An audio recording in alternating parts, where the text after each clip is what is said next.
श्री राधे राधे दोस्तों, स्वागत है आपका भक्ति मार्ग ऑफिशियल चैनल पर, जहां हम आपके लिए हर दिन एक नई दिव्य और प्रेरणादायक वीडियो लेकर आते हैं। तो दिल थामकर सब्सक्राइब कीजिए और सुनिए आज की यह विशेष और चेतना को जागृत करने वाली वीडियो।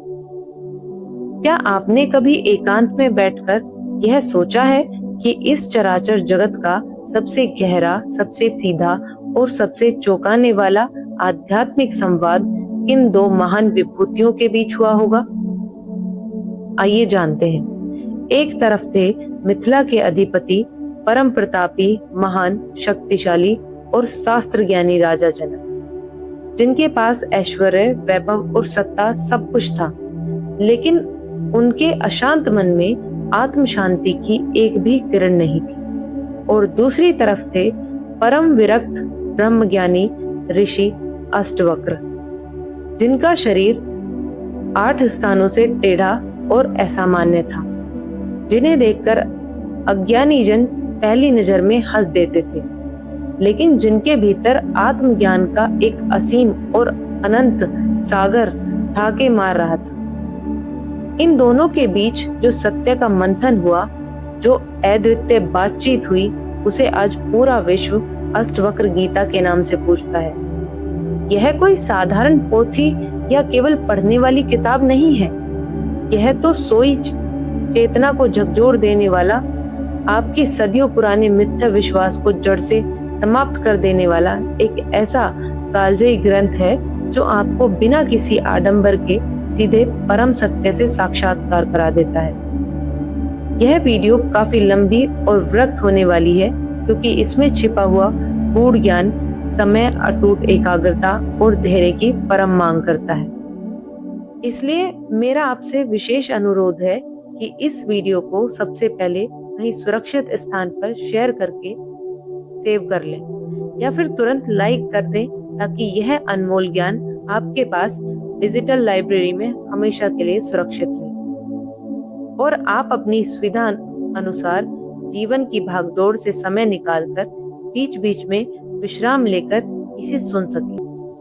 तो चलिए अपने अंतर्मन के सारे बंद द्वार खोल दीजिए और मेरे साथ इस अद्भुत आध्यात्मिक यात्रा पर चलिए, जहां हम राजा जनक के व्याकुल सवालों और ऋषि अष्टवक्र के मति भ्रम को नष्ट कर देने वाले, हैरान कर देने वाले जवाबों के गवाह बनेंगे। अध्याय 1, जनक की व्याकुलता और अष्टवक्र मुनि का आगमन।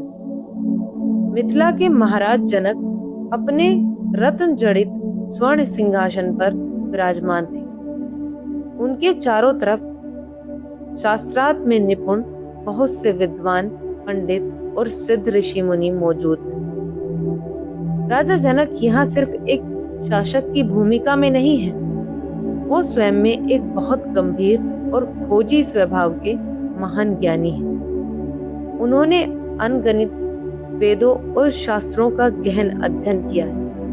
उनके पास अथाह धन, अटूट दौलत, वैदिक सम्मान और अजय शक्ति सब कुछ है। इस भौतिक संसार की हर वो वस्तु जो एक साधारण इंसान को खुश कर सकती है, वो उनके चरणों में दासी बनकर पड़ी है।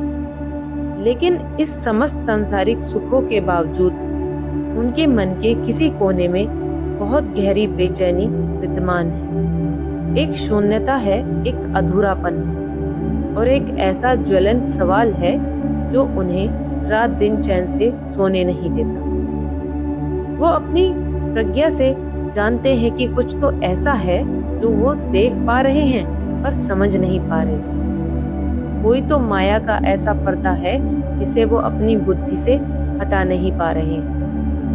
उन्हें शाश्वत मुक्ति चाहिए। उन्हें उस परम ज्ञान की प्यास है जो जन्म मरण से परे हो। उन्हें वैराग्य का वह असली और व्यवहारिक मतलब समझना है जो गृहस्थ में रहकर भी सिद्ध हो सके। वो इस नश्वर संसार के अदृश्य बंधनों से सदैव के लिए छूटना चाहते हैं। लेकिन प्रश्न यह है कि कैसे? यह सवाल उनके अंतःकरण में एक धधकती आग की तरह जल रहा है।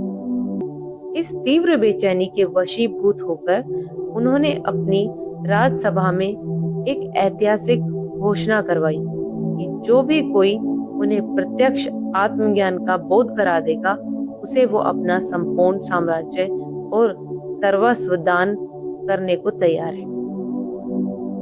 इस चुनौती को स्वीकार कर दूर दूर से बड़े बड़े ज्ञानी और धुरंधर पंडित आए। सबने अपने अपने तर्कों और किताबी ज्ञान से समझाया, लेकिन किसी का भी उत्तर राजा जनक के व्याकुल हृदय की प्यास को बुझा नहीं पाया।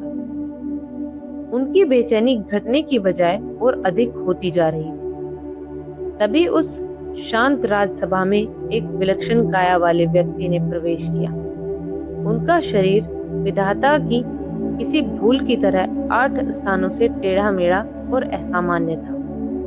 उनकी चाल भी अत्यंत विचित्र थी। उनका नाम था ऋषि अष्टवक्र। जैसे ही उन्होंने राज्यसभा के वैभवशाली गलियारों में कदम रखा, उन्होंने देखा सभा में उपस्थित अहंकारी लोग अपनी हंसी रोक नहीं पाए। इससे पहले कि सभा का कोई दरबारी कुछ कहता, ऋषि अष्टवक्र स्वयं उन हंसने वाले लोगों को देखकर उनसे भी अधिक जोर जोर से हंसने लगे। उनकी हंसी इतनी गंभीर, भेदक और रहस्यमयी थी कि सभा में मौजूद अष्टहास करने वाले समस्त लोग अचानक स्तब्ध और चुप हो गए। स्वयं राजा जनक भी अचंभित रह गए।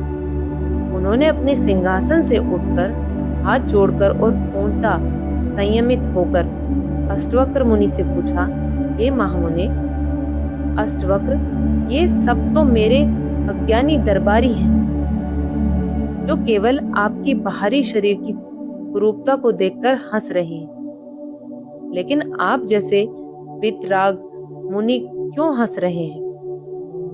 तब अष्टवक्र मुनि ने अपनी गर्जना जैसी वाणी में जवाब दिया, राजन, मैं इन मूर्खों पर नहीं हंस रहा, मैं तो तुम्हारी इस सभा के खोखलेपन पर हंस रहा हूँ। मुझे लगता था कि विधेय राजा जनक की सभा में तत्वज्ञानियों का वास होगा, लेकिन यहाँ तो मुझे सिर्फ चर्मकारों का एक समूह दिखाई दे रहा है, जो केवल बाहर की नश्वर चमड़ी को देखते हैं। उसके भीतर छिपे शाश्वत स्वर्ण जैसे आत्मज्ञान की उन्हें कोई पहचान नहीं। राजा जनक को यह सुनकर बिजली जैसा झटका लगा।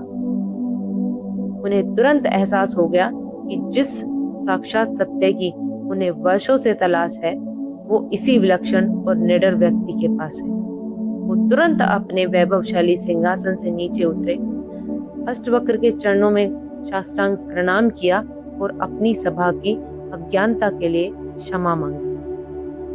राजा जनक ने हाथ जोड़कर सिर झुकाकर अत्यंत विनम्रता और शरणागति के भाव से वो सवाल पूछा जो उनके जीवन की सबसे मुख्य और जटिल पहेली थी।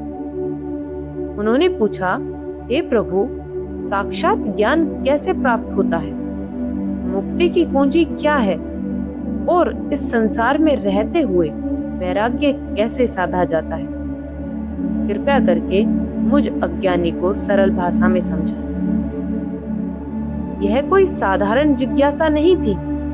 यह एक ऐसे व्यक्ति की पुकार थी जो दुनिया के शिखर पर बैठकर भी स्वयं को शून्य महसूस कर रहा था। यह वही सनातन सवाल है जो हर उस इंसान के मन में कभी ना कभी उठता है, जो सांसारिकता के पार जीवन के असली और गहरे अर्थ को खोजना चाहता है। यह क्षण पूरी तरह से रूपांतरित हो जाने के लिए था। राजा जनक तैयार थे। उन्होंने अपना समस्त राजसी अहंकार, अपना पद, अपना किताबी ज्ञान, सब कुछ अष्टवक्र के चरणों में एक भेंट की तरह रख दिया। अब वो एक राजा नहीं, बल्कि एक प्यासे शिष्य की तरह सुनने को तत्पर थे। वो जानना चाहते थे कि आखिर उनका वास्तविक स्वरूप क्या है। यह हाड़ मांस का शरीर, यह चंचल मन, ये अनगिनत विचार, या फिर इन सब के पीछे छुपा हुआ कोई और सत्य उनकी इसी गहरी आत्मिक प्यास और निरअहंकारी विनम्रता ने ऋषि अष्टवक्र को बोलने पर विवश कर दिया। और तब अष्टवक्र ने जो पहला सूत्र दिया वो किसी महाविस्फोट से कम नहीं था। अब अगले अध्याय में हम बात करेंगे कि राजा जनक को आत्मज्ञान कैसे मिला और वो आखिर क्या सत्य है जो अष्टवक्र उन्हें समझाना चाहते थे। क्या आप जानते हैं कि हमारे अस्तित्व की असली पहचान क्या है? चलिए जानते हैं अगले भाग में मैं कौन हूँ। इन अनसुलझे सवालों के जवाब जानने के लिए बने रहिए भक्ति मार्ग ऑफिशियल चैनल की अष्टवक्र गीता ज्ञान सीरीज के साथ। श्री राधे राधे।